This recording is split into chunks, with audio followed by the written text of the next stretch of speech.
नमस्कार, मी पूजा नवले स्वागत करते तुमचं तुमच्या हक्काच्या मराठी यूट्यूब चॅनलवर। आज आपला आरीवर्कचा 14वा दिवस आहे आणि आज आपण बघणार आहोत वेव्ड बटन होल स्टिच। आता ही वेव्ड बटन होल स्टिच ही आपल्याला डिझाइन म्हणून सुद्धा वापरता येते किंवा मग सिल्क थ्रेडचा चांगला आपला सराव हवा याच्यासाठी सुद्धा आपण प्रॅक्टिस करायला हवी। तर चला आपण बघूया वेव्ड बटन होल स्टिच। आणि आपल्याला खूप लोकांचा जास्त सपोर्ट मिळत आहे। खरंच खूप छान वाटतंय, मोटिवेशन मिळत आहे नवीन नवीन व्हिडिओ तुमच्या समोर घेऊन येण्यासाठी। तर असा सगळ्यांनी सपोर्ट करत राहा आणि चॅनलला सबस्क्राइब करा। थँक्यू, असा सपोर्ट करत राहा। चला आपण आता कंटिन्यू आपलं वर्क करूया आपल्या स्टँडवर। आपण शिकूया वेव्ड बटन होल स्टिच।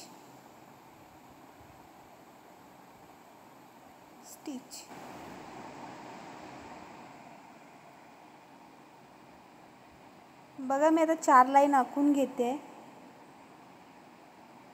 मी अशा 4 लाईन आखून घेतल्यात।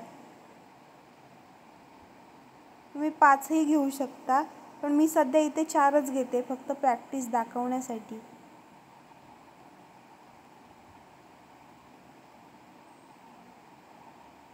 बघा, आता आपल्याला 2 रील लागतात सिल्क थ्रेड, त्याच्यामुळे मी असा एकच शेड घेते आणि आपल्या रिकाम्या रीलमध्ये भरून असे 2 रील तयार करते। म्हणजेच आपले 2 रील झाले हे। आता हे 2 पदर एकत्र घेऊन मी त्याची गाठ मारलेली आहे। एक्स्ट्राचा जो आहे तो कट केलेला आहे धागा, म्हणजे तो आपल्या स्टिचमध्ये अडकत नाही। बघा, असं मधल्या बोटात पकडायचं गाठ आणि सर्कल मारायचा आणि ही वरची साईड आहे ही उचलायची आहे। चला स्टिचला सुरू करूया।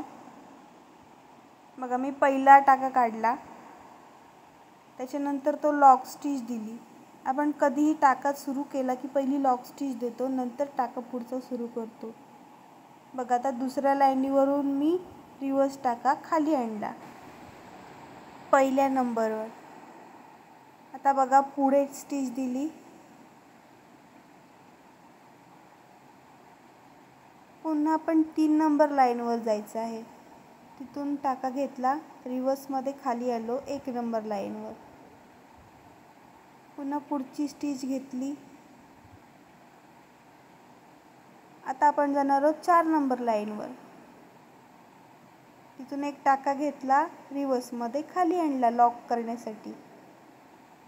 पुन्हा एक स्टिच घेतली, पुढचा टाका। आता ही स्टिच आहे ही 3 नंबरवर जाणार आहे। 3 नंबरवरून रिवर्सला खाली लॉक केला टाका।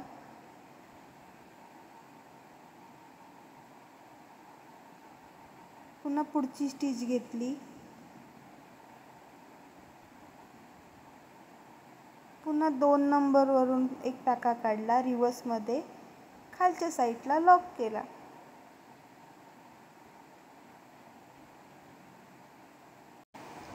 पुन्हा सेम पद्धत, पुढचा टाका घेतला,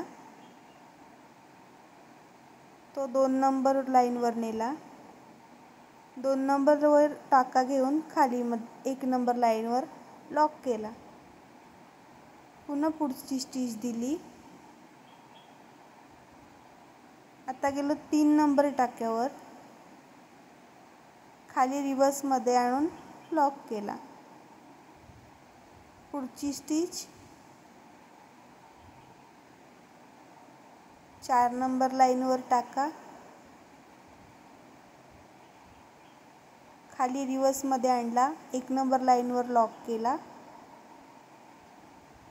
तर ही स्टिच पुढे घेतली।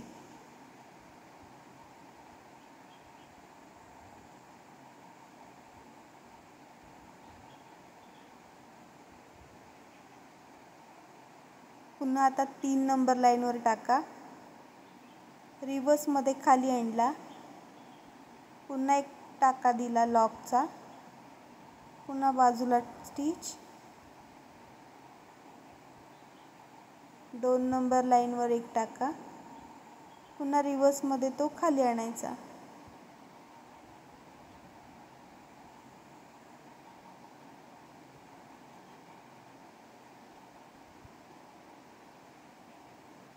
पुन्हा लॉक केला.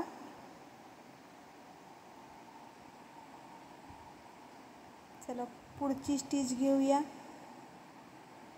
पुन्हा सेम पद्धत. 2 नंबर लाईनवर एक टाका घेतला, रिवर्समध्ये खाली आणला, 1 नंबर लाईनवर लॉक केला. आता पुढची स्टिच.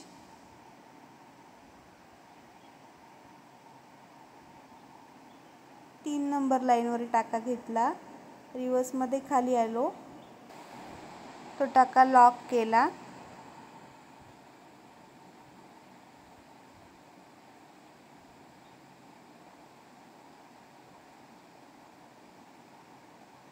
आता पुढची स्टिच.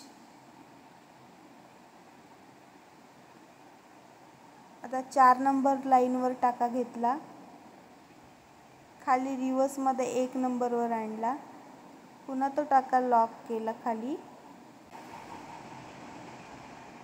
पुन्हा पुढची स्टिच. आता उतरता क्रम. 3 नंबरवर टाका घेतला, खाली आणला, लॉक केला. बघा खाली आणताना ना सुईच्या टोकानेच आपल्याला तो खाली आणायचा आहे. अजिबात आपल्याला खालून खेचायचा नाही आहे धागा. खाली खेचला ना धागा की तो तुटून जातो किंवा मग तो आपल्याला वर्क येतच नाही, अडकतो तो धागा आणि कापडसुद्धा खेचलं जातं त्याच्यामुळे. बघा रिवर्स टाका आणताना आपल्याला सुईच्या टोकानेच तो रिवर्स आणायचा आहे, खालून अजिबात खेचायचा नाही आहे.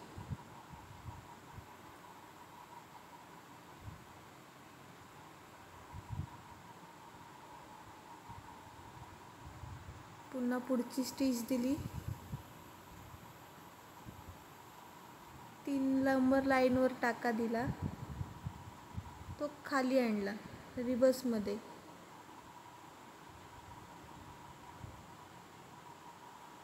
लॉक केला. लॉक केला म्हणजेच काय, आपण छोटी स्टिच दिली, खूप छोटी स्टिच. बघा आता 4 नंबर लाईनवर एक टाका, पुन्हा तो रिवर्समध्ये खाली आणला सुईच्या टोकाने, पुन्हा एक स्टिच दिली तिथे. आता पुढचा टाका.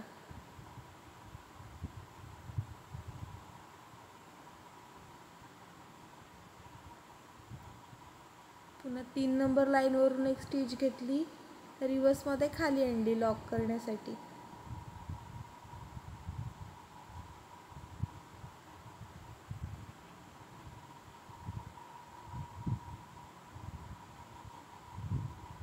बघा आता पुढची स्टिच दिली. पुन्हा 2 नंबर लाईनवर एक स्टिच घेतली आणि ती स्टिच रिवर्समध्ये खाली आणली. बघा आता या डिझाईनचा वापर कसा होतो ना, मी त्याची स्क्रीनशॉट लावते म्हणजे ते तुमच्या लक्षात येईल. या स्टिचचा वापर कुठे आणि कसा केला जातो तो. याचा प्रॅक्टिस म्हणून सुद्धा चांगला सराव होतो आणि याचा डिझाईनमध्ये सुद्धा खूप छान वापर होतो.